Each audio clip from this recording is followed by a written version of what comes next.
Welcome to The Art of Medicine, the program that explores the arts, business, and clinical aspects of the practice of medicine.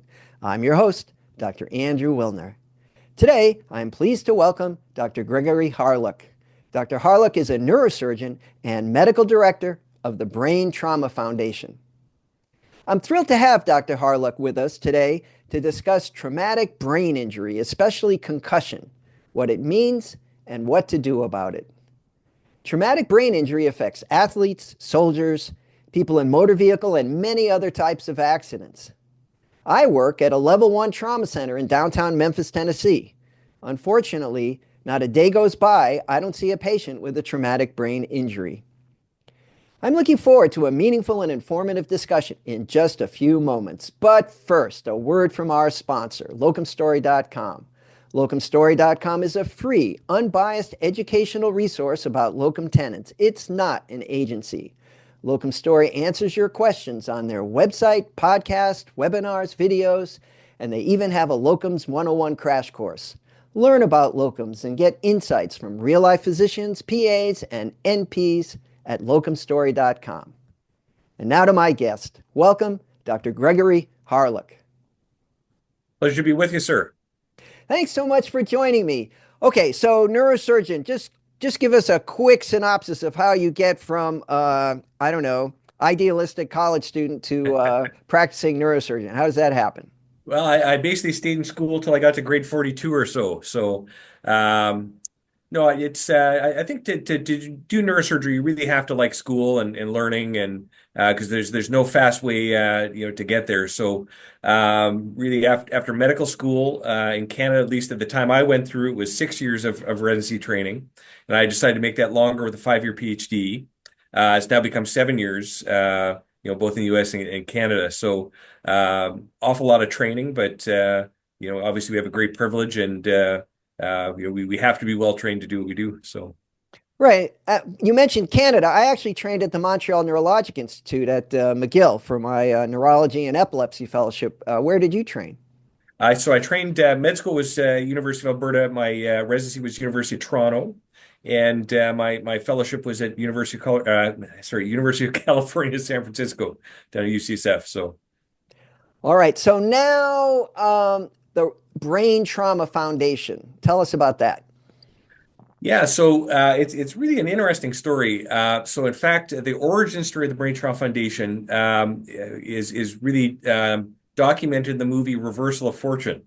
So it grew out of the Sonny von Bülow Coma Foundation, and I'll let people watch the movie to learn more about that. It involves Ellen Dershowitz, who over the last few years has been back in the media again. Really, there was a desire with the advancement of science in the 1980s to really learn more about the brain and coma, and the foundation shifted in its early years to be more focused on brain injury. So the Sonny von Bülow Coma Foundation became the Brain Trauma Foundation. Really, since its inception, it's been led by its founder, Dr. Jam Gajar.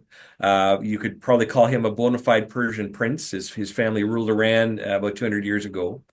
And it's really evolved over the years. So I think there's no question that its biggest contribution to medicine has been evidence-based guidelines. So in fact, the guidelines that we published back in 1996, they were the very first clinical practice guidelines ever published by a surgical specialty. And, I guess the question is, why did that happen? I think, it was really a rise of evidence-based medicine. But I think there's actually a lack of evidence in head injury. So it actually made it relatively easy compared to other aspects of medicine. There's sort of limited pool of studies to work with. So our guidelines have really had an important legacy. So we've now done certainly over 15 full guideline projects. And when you think about each one of those takes over 30 people, about 5 years of work to do.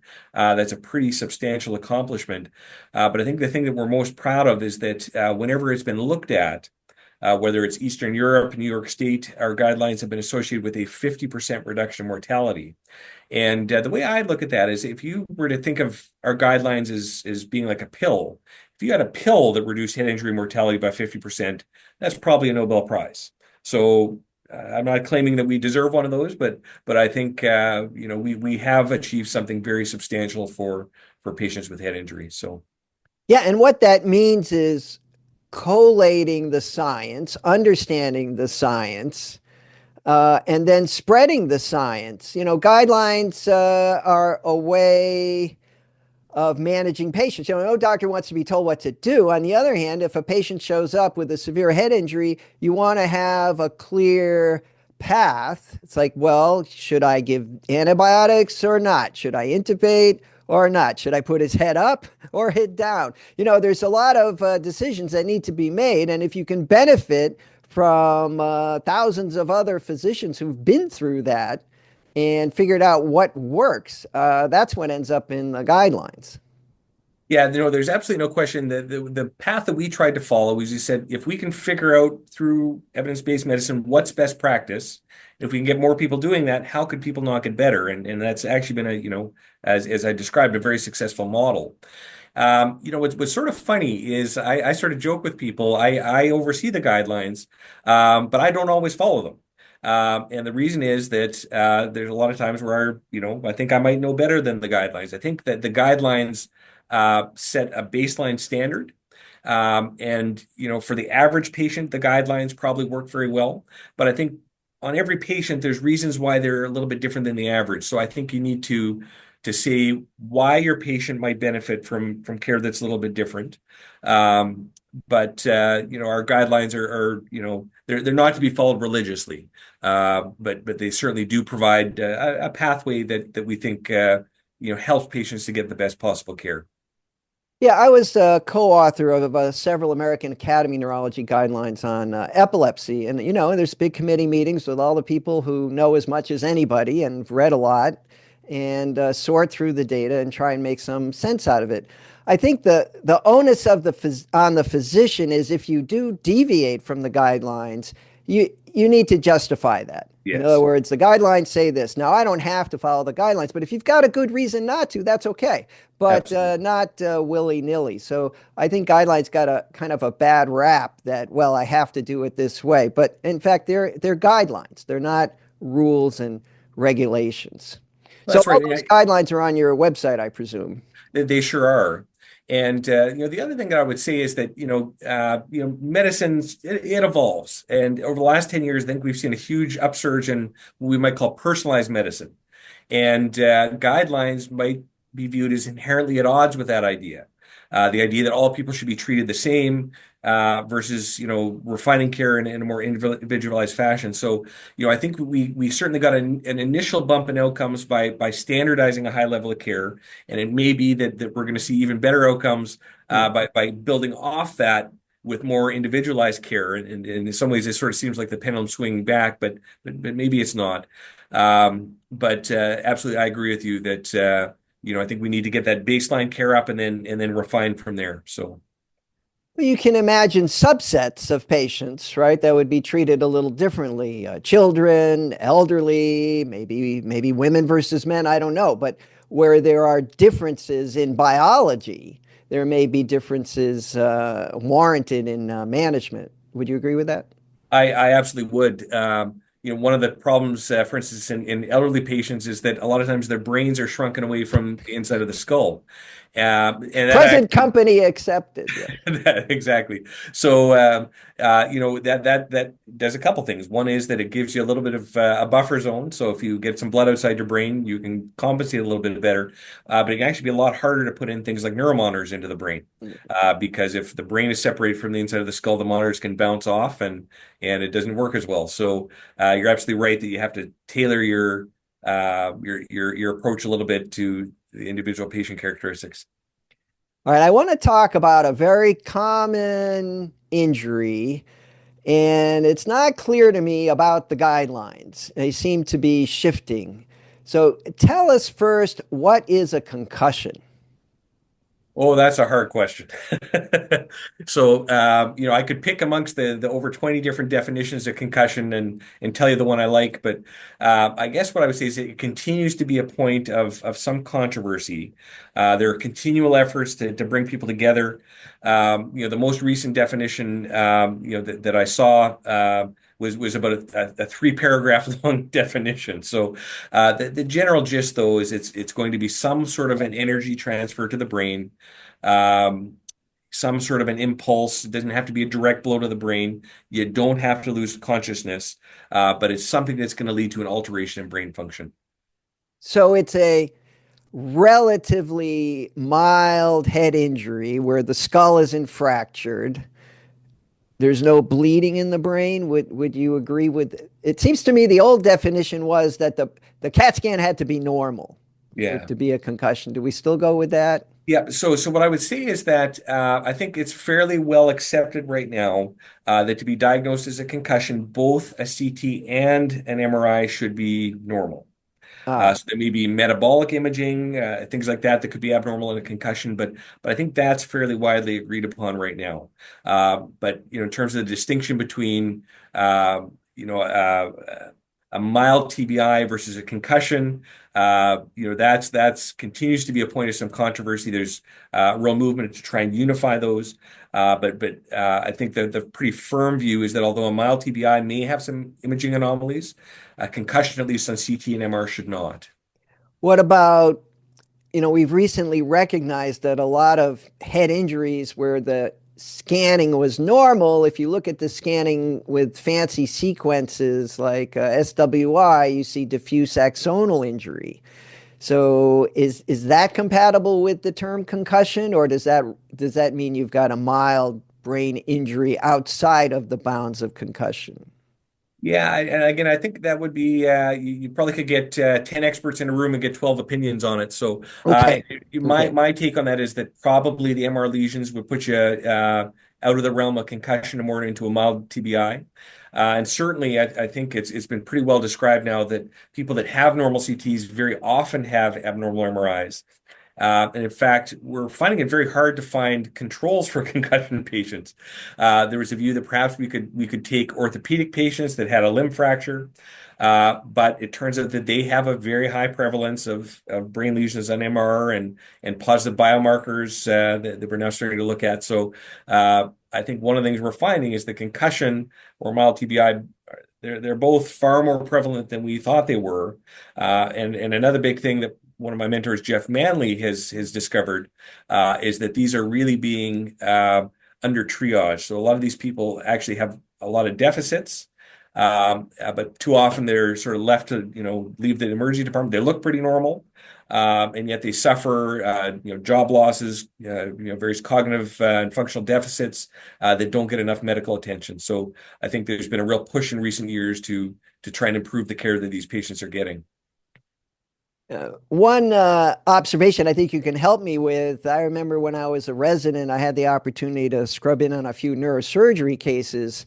And of course, you do that on a pretty regular basis. I think most people don't realize, perhaps because the brain is nicely nestled into what is quite often a hard head, that the brain is a very soft, vulnerable structure. Tell me what you see when you're operating on the brain. Yeah, I don't know if it would be better to compare it to Jello or pudding, but it absolutely is pretty soft, especially once you get through the pia. The pia has a little bit of a turgor to it, but everything below that is a lot more like pudding. So it's absolutely a very delicate organ, and smashing something that's like pudding up against the bony skull base, tends to lead to injury. So. Right. So, okay. So I'm going to use that to segue. And what do you think, as an expert in concussion and mild traumatic brain injury, about contact sports? So, geez, everything we're talking about this morning is controversial. So, my view is that I still play contact sports, and I encourage my kids to, and frankly, even collision sports. So, I probably wouldn't box. I know physicians that do, but I think the benefits of physical activity really outweigh some of the risks of the sports that are a concern these days. I think that it's a complex discussion. I think, whenever you're engaging in a sport like football or frankly even soccer, is another one that's correlated with a lot of concussions. It really comes down to having respect for your own body, having respect for, your competitors, not, going out trying to hurt them. I think that there's been a lot of work with rules. So, for instance, things like mouth guards have been shown to reduce concussion by 30%. There's been work in hockey. So they brought in things like, stop signs in the back of people's uniforms to discourage checking from behind. So a lot of the measures in hockey have reduced concussions by 50%. So I continue to feel that the benefits of these sports really outweighs the potential risks. They've looked at all sorts of different things. They've looked at NFL players, and they found that their overall health is not worse than the average population from a cognitive and brain standpoint. In fact, one of my colleagues, Sparkle Uzma Samadani, published a paper looking at neurosurgery and orthopedic chairmen. And what she found is that they played far more contact and collision sports than their college classmates. A lot of them reported concussions, and yet have gone on to do well in their careers. So I think that the jury is still out. I think that CTE remains a controversial diagnosis. I'm very interested in a lot of the work that Dan Pearl does. He's a very prominent pathologist, and I think every time we think we're making progress in understanding CTE, there's sort of a new wrench that comes up. So, for instance, in the military, we're finding that people in the military aren't getting CTE. CTE really seems specific to contact sports. In the military, they're getting these boundary glial scarring lesions. So, and really a low rate of CTE, only about 4%. The people in the military, they're getting it, had a history of contact sports. So, I think that the jury is still really out on potential harms, and I think there's unquestionable benefits. So I continue to feel that with appropriate safeguards, things like football, hockey, soccer, people should be out doing that stuff if they enjoy it. Well, okay, that's reassuring. Now let's get to, first of all, concussions are, as you mentioned, incredibly common. And I remember when the treatment for concussion was strict bed rest. Yeah. You lie there, no video games, don't do anything difficult, just relax, let the brain heal. And then there was a flip. It's like, nope, out of bed as soon as you can, do as much as you can, but not too much, and get back with the program. Plus, there's a lot of I don't know, we call non-specific symptoms, right? Fatigue, headache, I just don't feel well, lack of energy, dizzy, things that are hard to for anyone else to quantify. So where are we now with the treatment of concussion? Yeah, you're absolutely right. And concussion has really been a hard thing to study, which is why I think that there's been a lot of back and forth and flip-flopping. At the end of the day, if you can't define it, sort of alluding to things we talked about earlier, then it's going to be hard to study something that you can't define as a baseline. So you're absolutely right that even 5 years ago, there were a lot of doctors that were recommending strict rest. I think the idea there is that you've got some strained neurons, and if we can keep those neurons from firing, we hopefully might be able to preserve them a little bit better. The studies that have been done over the last 5 years, though, really haven't shown a benefit to that approach. So, and now the thinking is flipped a little bit, where we know that a key trigger for neurons to grow and to heal is activation, actually. So it's one of the benefits to physical therapy. It's not just you're building up a muscle, you're sending a signal from the muscle to the nerve saying, come innervate me. So I think that this is the reason that underlies the switch. I think there's a happy medium, though. So I think that a lot of patients are going to report some fatigue or a sense of feeling unwell when they overdo it. For a lot of my patients, the thing that really does them in is a trip to a big department store, a place that's really busy. The brain, I think, struggles after a concussion for a lot of people to integrate, a lot of the complex sensory stimuli. So the advice that certainly I'm giving to patients, and I think a lot are is, to expose yourself to that stimulation. Ease in. When you're feeling tired or overwhelmed, rest. You don't necessarily have to sleep, but just put your head down, close your eyes for an hour, and sort of expose yourself, in a graded fashion, and take rest as often as you need to. Thanks for that. Maybe we can squeeze in a little public service announcement about seatbelts and helmets. You want to say something about those? Motorcycles. What do you think? Yeah, the bottom line is that those things work. So early in my career, I went to train with a luminary in the field, Ross Bullock, down in Richmond, Virginia. And there had been a big push in terms of safety measures in automobiles, and a public campaign. And I didn't see as many head injuries as I hate to wish them on anyone, but when you're a doctor, you want to go train and learn. So we didn't see a lot of head injuries over that 3-month period. So it's very clear that these things work. I think another key message is that doctors a lot of times think that their role is really in the hospital. But I think there's a lot of doctors that have great talents with engineering. I think doctors have learned that we can be very influential with public policy. So I think that preventing head injury is not only effective, but it's a domain where doctors can really have an impact.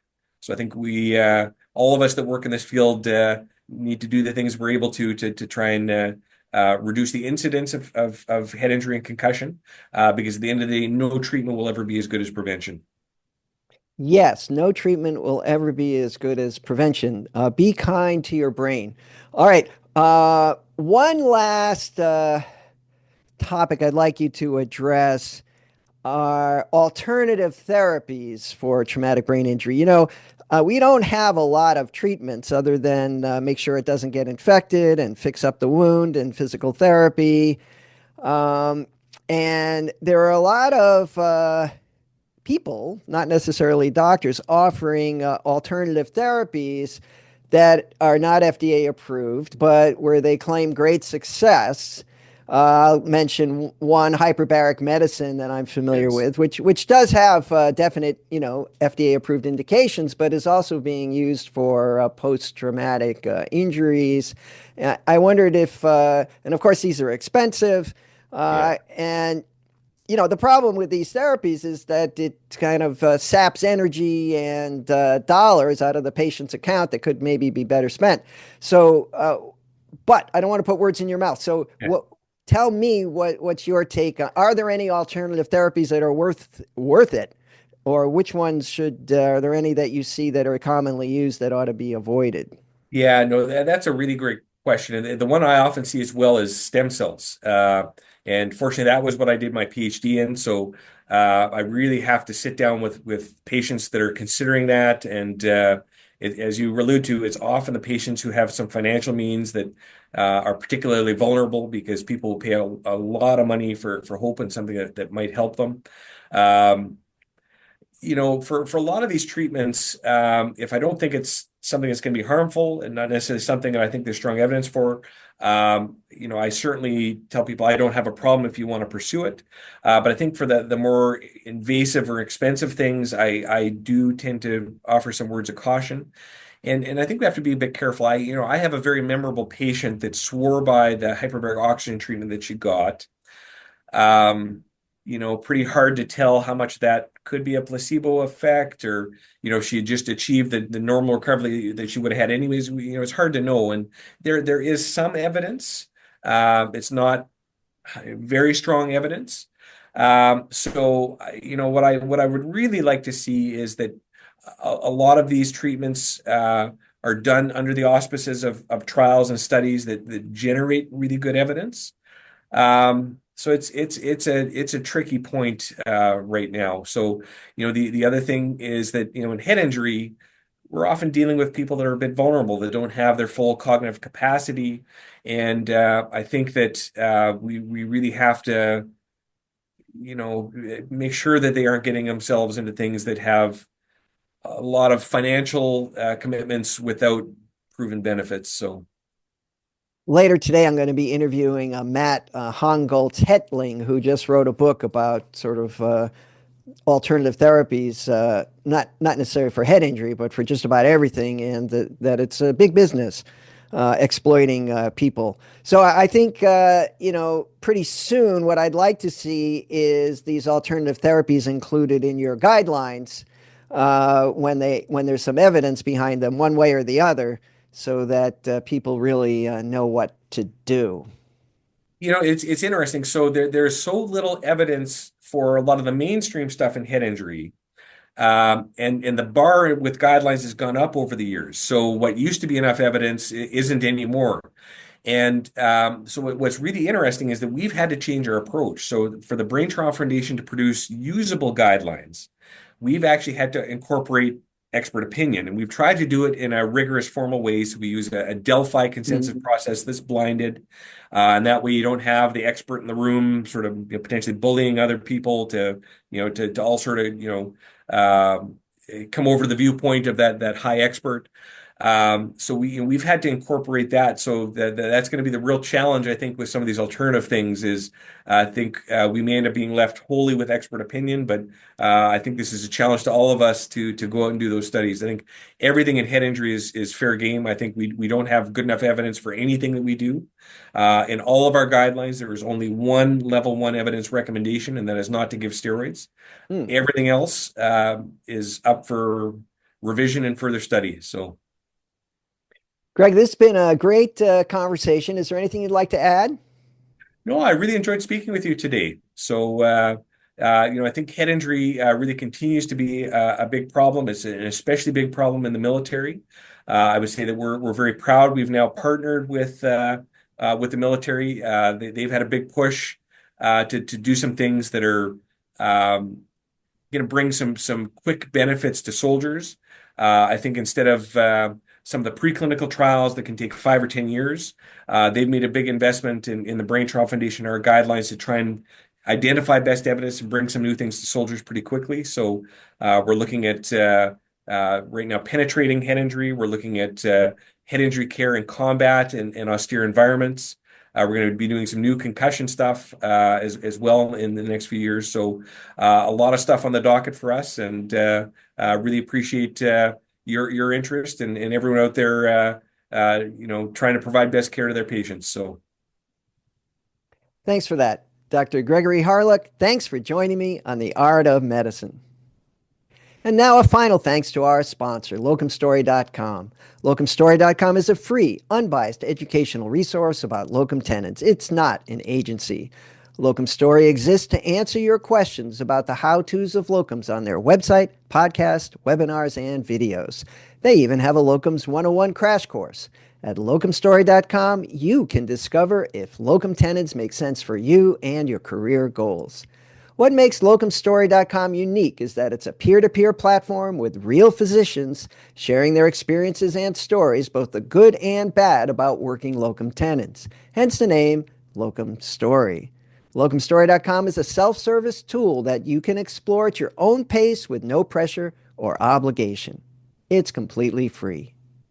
Thanks again to locumstory.com for sponsoring this episode of The Art of Medicine.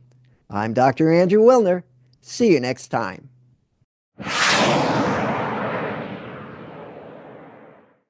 This program is hosted, edited, and produced by Andrew Wilner, MD, FACP, FAAN. Guests receive no financial compensation for their appearance on The Art of Medicine. Andrew Wilner, MD, is Associate Professor of Neurology at the University of Tennessee Health Science Center, Memphis, Tennessee. Views, thoughts, and opinions expressed on this program belong solely to Dr. Wilner and his guests, and not necessarily to their employers, organizations, or other group or individual. While this program intends to be informative, it is meant for entertainment purposes only. The Art of Medicine does not offer professional financial, legal, or medical advice. Dr. Wilner and his guests assume no responsibility or liability for any damages, financial or otherwise, that arise in connection with consuming this program's content. Thanks for watching. For more episodes of The Art of Medicine, please subscribe. www.andrewwilner.com